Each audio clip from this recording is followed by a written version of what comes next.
The Florida legislature makes a move as court battles go down to the wire. Legal brigades are all over Florida for the final showdowns in the battle for the White House. The Firestone fiasco, as still more deaths are reported. CBS News finds exclusive new evidence of possibly even wider problems. And Eye on America. Record heating costs are here. Record gasoline prices may be just down the road.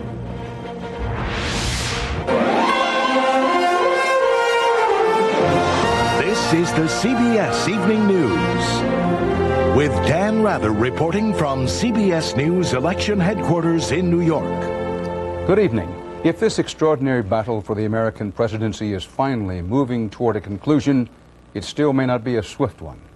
Pivotal court cases are yet unfolding, and the legislature in Florida has started to move. Here's the latest. Florida state courts today took up 2 Democratic lawsuits that could put Florida into the Gore column. These suits seeks to throw out thousands of absentee ballots in 2 counties, most cast for Bush because the law allegedly was broken. The Florida Supreme Court got briefs today and hears arguments tomorrow in Gore's possibly last-ditch appeal to contest the election, basically by counting votes he says have never been counted. In Atlanta, a federal appeals court rejected a Bush request to throw out previous hand counts and stop any new ones. And then late today, Florida's Republican-dominated legislature said it will meet Friday to consider picking its own slate of Bush electors and ensure him the presidency. CBS's Byron Pitts and Jim Axelrod are in Tallahassee covering the latest court action. First to Pitts. Byron? Well, Dan, lawyers for Al Gore welcome to win in federal court, but they must win in the state Supreme Court. There is real tension in Tallahassee tonight. You can feel it. You can see it. 2, 4, 6, 8. How many recounts does it take? Today at the State House, Who's got to go? politics and passions went toe-to-toe.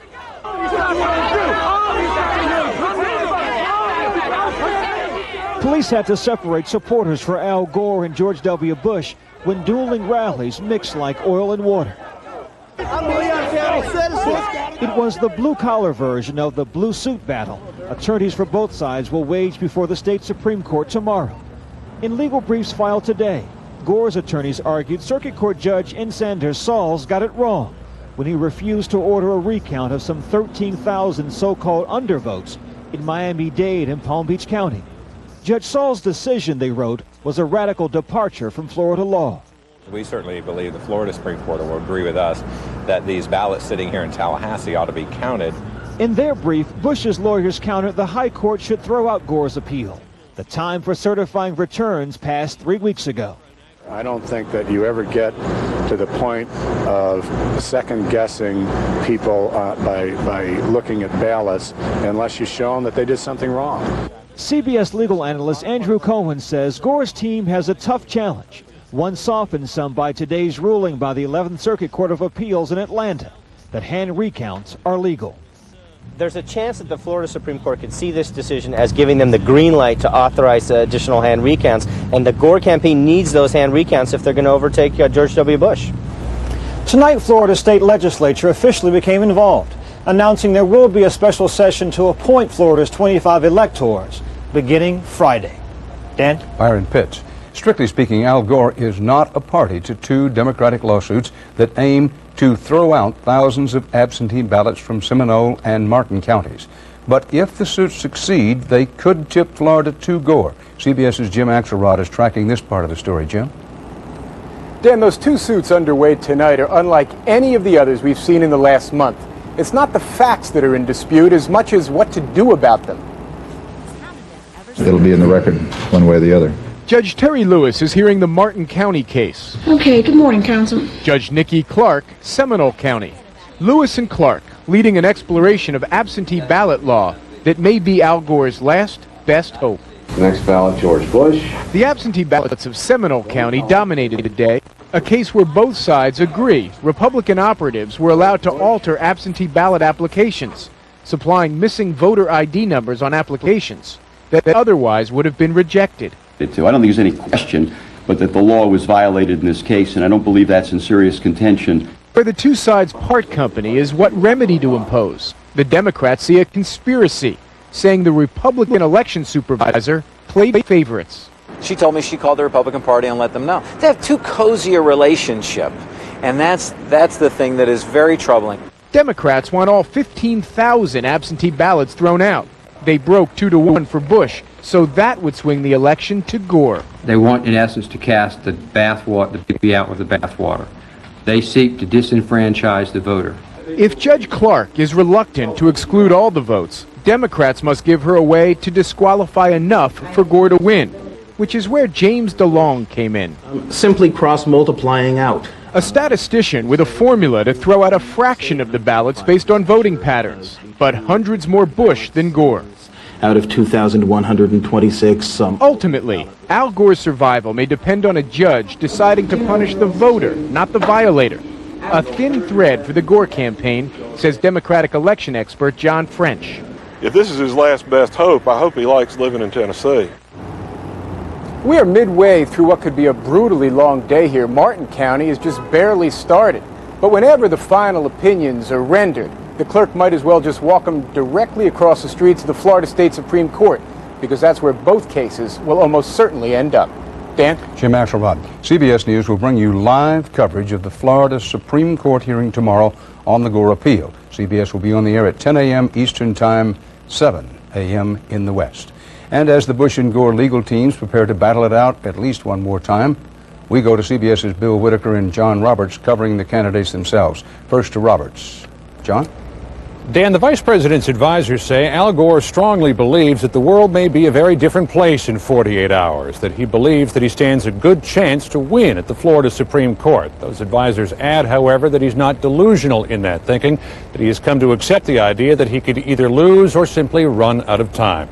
The vice president refrained from public comment today, still stinging from a flurry of criticism after his comments yesterday, giving tacit support to those cases in Seminole and Martin counties.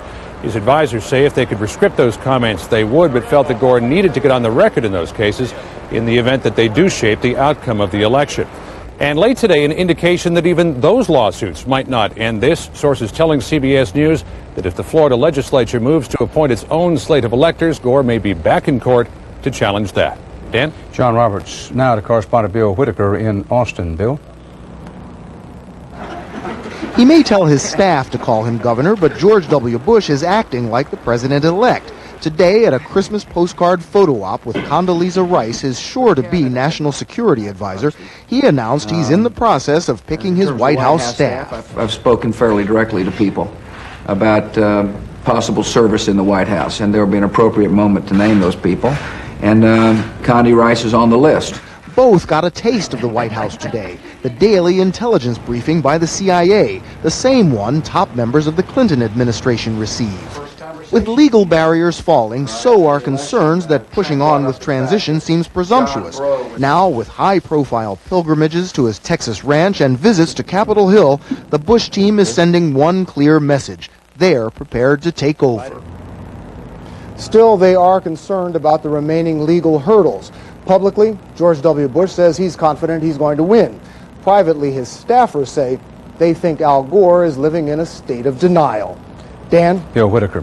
Federal safety regulators said today 29 more deaths may be linked to highway accidents involving Firestone tires, bringing the possible total now to 148. As the government continues to investigate, so does CBS News. Tonight, correspondent Cheryl Atkinson has exclusive new information. Cheryl? Dan, one thing that's really worth noting is 5 of the newly reported deaths allegedly involved tires Firestone refused to recall even after the government asked them to, fueling demands for a wider recall. And now there's more evidence that the tire problem may be bigger than both Ford and Firestone have claimed, involving millions more tires than the ones recalled from Firestone's Decatur, Illinois plant.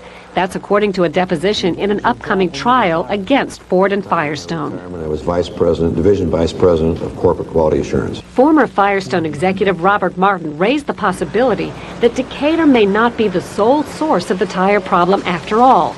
It may simply be that more of those tires went to hot states where defects show up faster. From a sheer logistics point of view, the Decatur tires would go to the St. Louis-built vehicles more so than Louisville, and those vehicles more so would go west and south. Firestone tires made in Joliet, Canada and Wilson, North Carolina went on explorers shipped east to places like New York.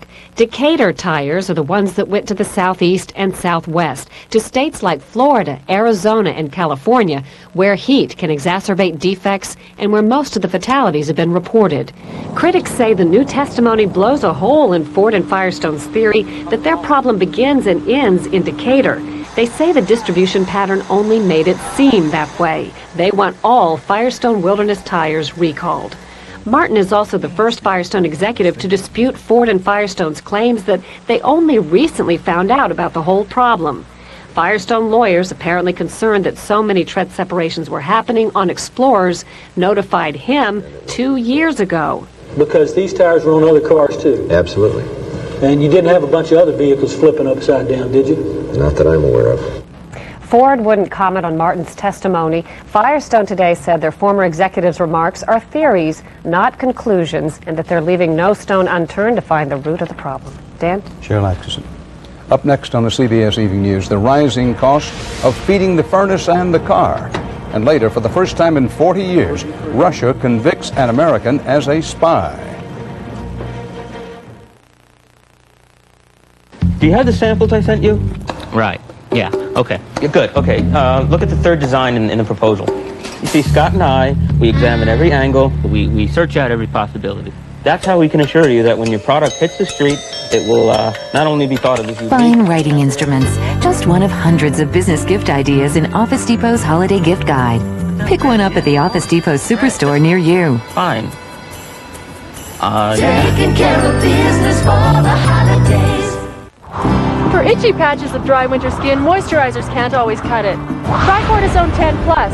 Among these, only Cortisone 10 Plus has 10 moisturizers, plus the power of Cortisone 10 to stop itch and help heal. Try Cortisone 10 Plus.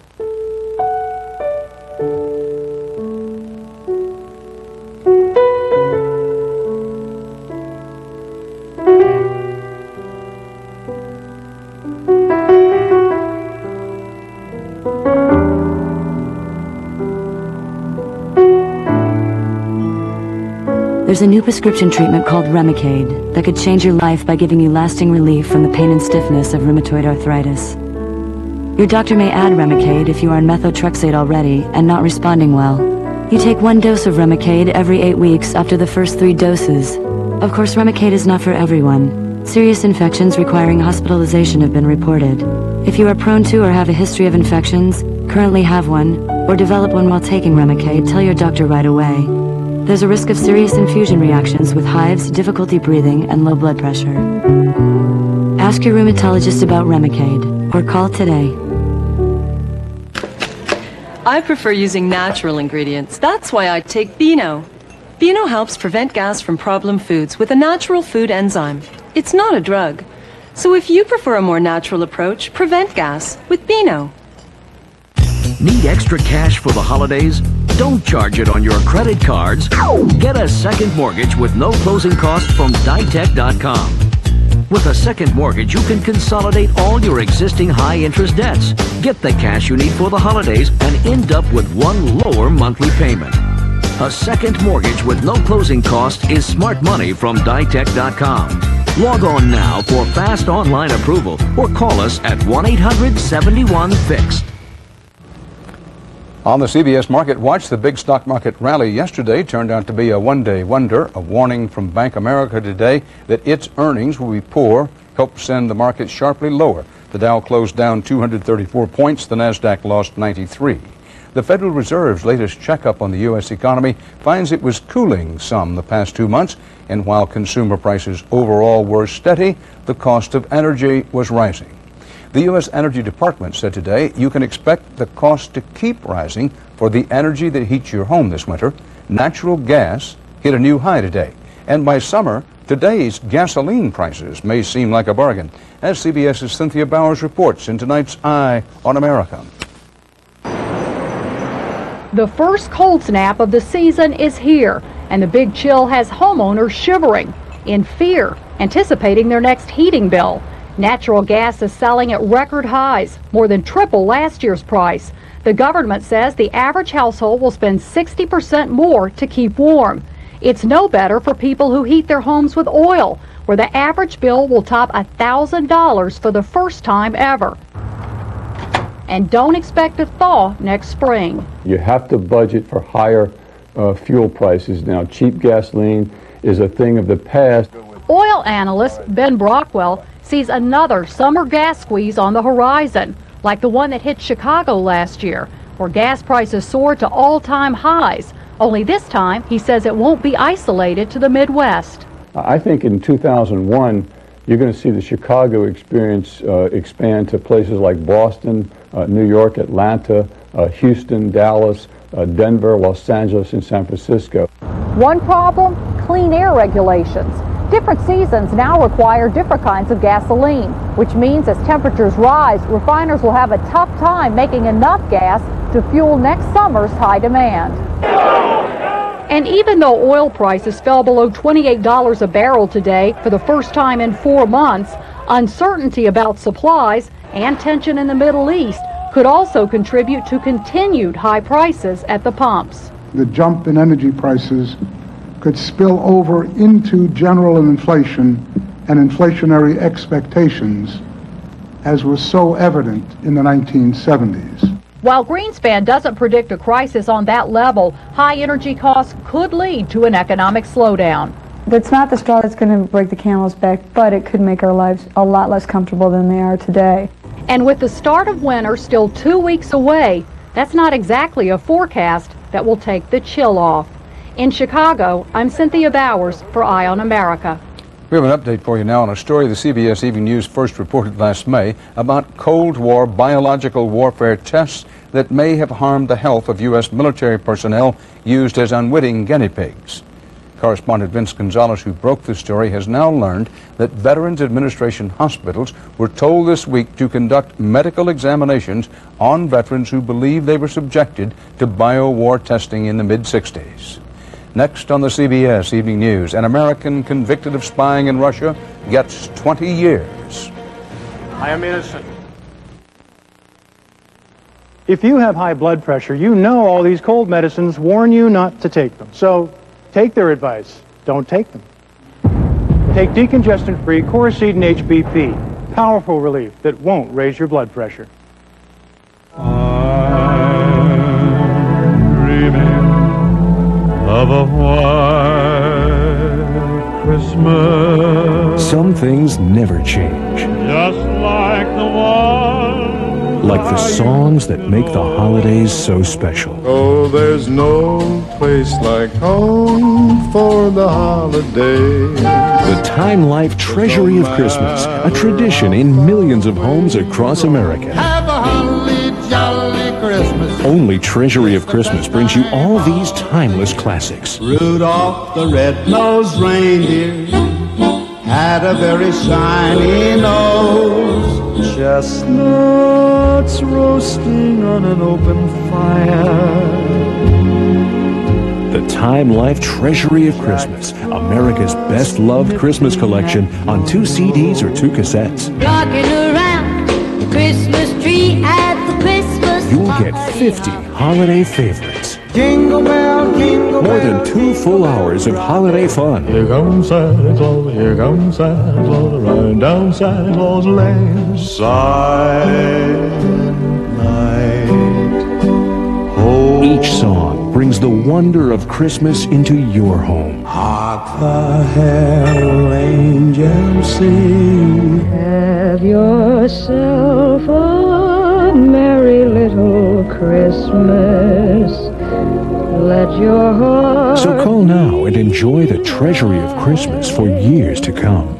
To order Treasury of Christmas, call 1-800-663-4224. That's 1-800-663-4224. Or send $19.99 for 2 cassettes plus $3.99 shipping and handling, or $26.99 for 2 CDs plus $4.99 shipping and handling to Treasury of Christmas, Department 5, Richmond, Virginia, 23280. For every job, there's a hard way. Or there's the Dremel way. The Dremel rotary tool with right angle attachment. Suddenly, nothing seems out of reach. For every problem, there's a Dremel solution. The great power shortage. It's so bad in one state, millions have been told not to turn their Christmas lights on. Eye on America tomorrow on the CBS Evening News with Dan Rather. American businessman Edmund Pope was convicted of spying today in Russia and sentenced to 20 years in prison. The White House called the verdict, and I quote, flat out wrong, and asked Russian President Putin to free Pope, who is 54, on humanitarian grounds. And as CBS's Elizabeth Palmer reports tonight, Putin must act quickly or it could be too late. It took the court only 2 hours to find Edmund Pope guilty of espionage. His wife Cheryl says 20 years in a Russian prison camp amounts to a death sentence for her husband, who suffers from bone cancer. I really believe that if we don't get him to a hospital soon, he will die. I asked the court to... Not since the U.S. Air Force pilot Gary Powers was shot down over the Soviet Union 40 years ago has an American been tried here for spying. The Russian legal system hasn't changed a lot since then. In a closed trial before a special judge, the security service made its case based on secret videotapes showing Pope meeting with scientists in Moscow. But that was his business. Pope was on his 27th trip to Russia to look for technology to market in the United States when he was arrested in April. This time, though, the Russians accused Pope, a retired naval intelligence officer, of buying plans for a top-secret torpedo. All evidences, all witnesses said that Edmund Pope was not guilty. For 6 weeks, Ed Pope sat behind these bars and watched what amounts to a show trial. The guilty verdict was apparently politically motivated and decided far in advance. Pope is still hoping for a pardon from President Vladimir Putin on medical grounds. For his family, the wait continues. Elizabeth Palmer, CBS News, Moscow. In contrast to that espionage story from Russia, 2 visitors arrived in Washington, D.C. today from China with love. They flew on a FedEx charter jet in special private compartments. Giant pandas on loan to the National Zoo, which donated $10 million to China for preserving pandas in the wild. Making the most of your talents and opportunities, working hard and building on your achievements. They're all part of the American formula for success. But for many, personal success goes only halfway toward a greater and more satisfying goal. Going home again to set others on the road to their own versions of the American dream. How many people know what a stock is? I think my definition of success is being able to attain a point in life where you can successfully inspire and motivate others. As an advisor, Carla Harris is taking her message of success to a place she knows well. At St. Charles, which is a wonderful school, I wanted an opportunity to impact the students at an earlier level than high school. Thank you, sister. Whenever she has a chance, this 38-year-old investment banker goes home to give back. It's important that kids know that someone believes in them. Welcome her to our classroom today. For many students at this Harlem school, Harris is a role model. I was an honor roll student throughout grade school, and I graduated summa cum laude from high school and magna cum laude from Harvard. Shortly after graduation, the Ivy Leaguer landed on Wall Street. I have now been an investment banker for 13 years. Were you able to make some money off of it? Now a managing director, Harris has never forgotten how she got to the top. I did not get to where I am alone. There were many people who helped me along the way, and my greatest thank you to all the people that helped me is to give back.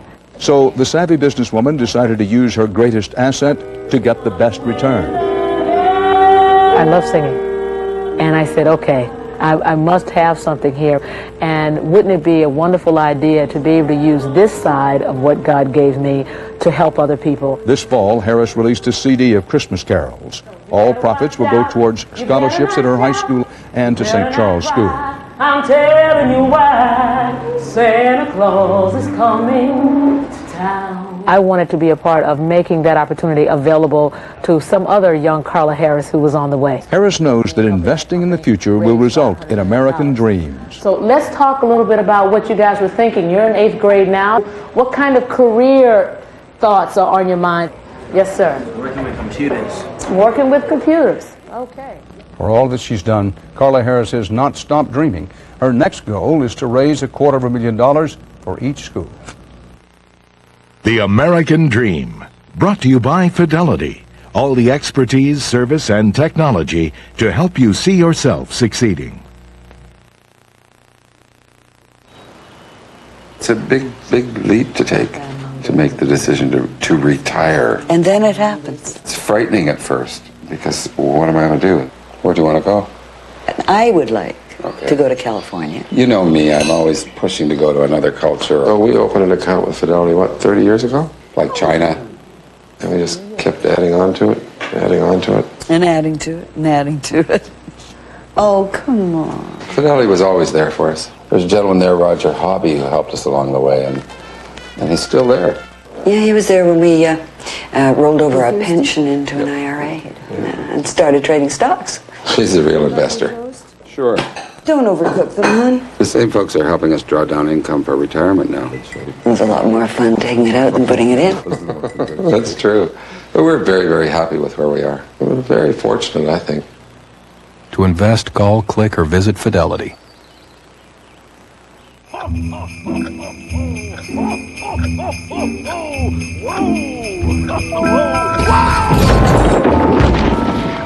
Know someone who could use a nice home improvement gift? The Home Depot has this great Dremel variable speed multi-pro super kit. It's just $79.97. Or this rigid 6-gallon wet dry vac, just $39.97. And you'll never go wrong giving these handy gift cards. It's all at the Home Depot, where low prices are just the beginning. Do you know what your day is going to be like? I don't. I know I'll grab my lunch, or it'll grab me. And what happens if I get constipated? I can't say, "Excuse me, please, would you mind slowing down?" My chemical laxative just kicked in.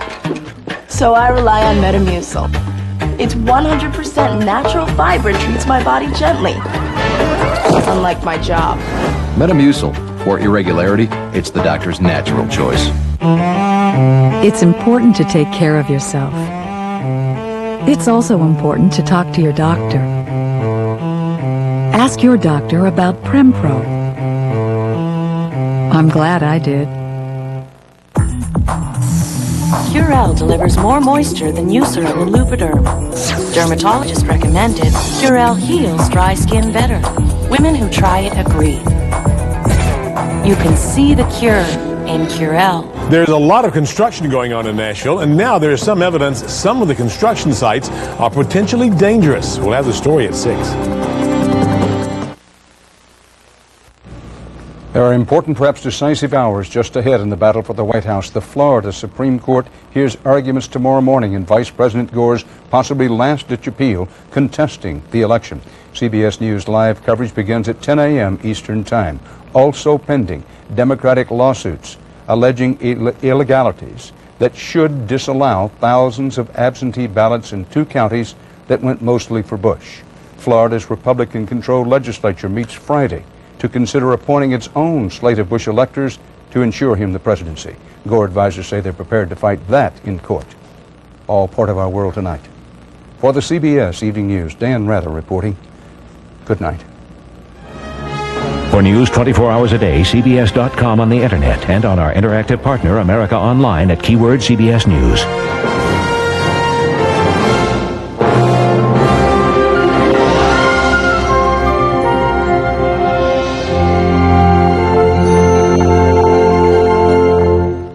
Why millions can't turn their Christmas lights on. Tomorrow, experience CBS News. Coming up on News Channel 5 at 6, one woman is taking on the animal control problems of an entire county. Find out how she plans on saving as many stray animals as she can. Plus, they've terrorized small businesses for months. Tonight, police say they've shut down their crime spree. And the snow was really falling early this afternoon. Was it ever a welcome sight for a lot of students? The news is right here, right now. From the News Channel 5 Network. This is News Channel 5 at 6. Your news and information leader. Hello, everyone. I'm Chris Clark. And I'm Vicki Yates. It's 31 degrees outside, and that's just cold enough for water to freeze. This is a live picture from East Nashville. A water main has burst, and the water is freezing all over the road. It happened at the corner of Gallatin Road in Kirkwood. At this point, police are redirecting traffic. Now, this is what most of Middle Tennessee saw around noon today. It looked pretty, but wasn't enough to stick on the ground. In fact, Houston County